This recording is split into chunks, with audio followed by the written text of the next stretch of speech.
چون صحبت در مورد مقام پدر است، راستی وقتی خورد بودیم همیشه بر پدرم و همراه برادران میگفتیم که یک لباس خوب بر کند. هیچگاه یک تبسم میکردن و میگفتن حال و بد میگیرم.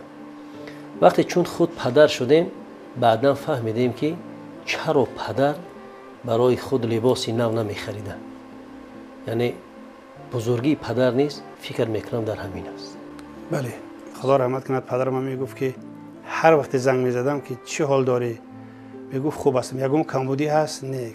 کمو کاستی هست؟ نه. گفت چی کمبودی هست؟ میگفت پسرم یک کمبودی دارم.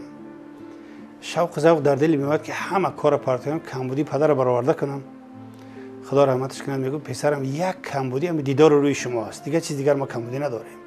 برای همین از تجربه میگم که دیدار فرزند بهترین غذا است برای پدر و مادر، که پدر باید به قدر برسن و وجود پدر و مادر را همچون وجود خدا قدر کنن، شکرگزار باشن و فرصت غنیمت دانسته پدر و مادر را دوست داشتن در کار و نور چشم نگاه بین کردن.